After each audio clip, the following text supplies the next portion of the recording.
If you were steam, you'd have an inferiority complex.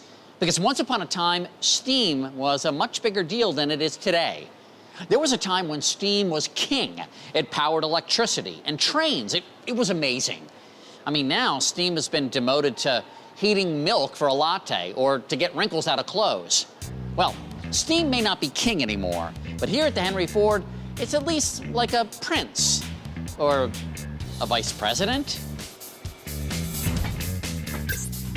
These beautiful works of craftsmanship are wonderful to look at, but they also tell a story, a very important story. These are steam engines, and these amazing giants of iron and steel helped launch us into the industrial age. In fact, steam engines generated power way before there was electricity. Like most far-reaching innovations, steam engines were created to solve a distinct problem. In this case, coal mines that were flooded with water. The Henry Ford's Mark Ruther showed me the oldest, most complete surviving steam engine, dating back to 1760. There are so many treasures in this museum that I knew about before. I didn't know a lot about this one, but it's a really big deal. Yeah, it's a big thing.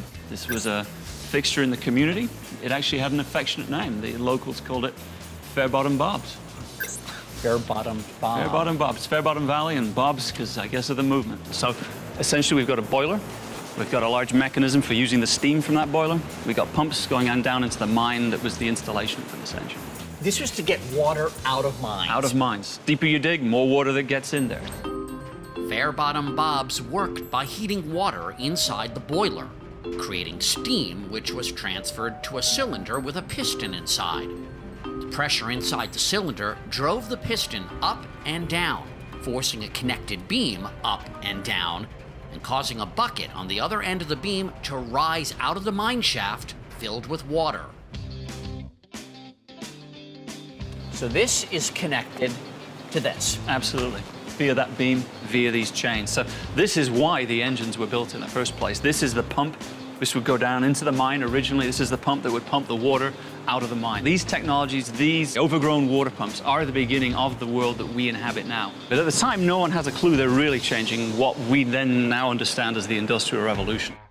Steam-powered technology grew exponentially into different kinds of mechanical devices, creating whole new industries and jobs.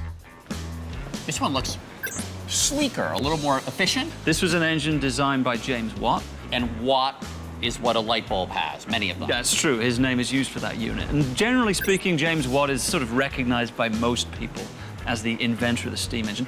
Not only did Watt improve the steam engine, he developed the concept of horsepower. No wonder the standard unit of power, the watt, is named after him. Watt takes it to the next level. He, in fact, designs engines that start to make sense outside of mines, that start to make sense to drive machinery. This is where the Industrial Revolution really starts to snowball. Once James Watt got the Industrial Revolution going, there was no turning back, and many steam engine innovations followed. Lucky for us, Henry Ford loved steam power and collected for his museum many steam engines, including this one. I think it's an espresso machine.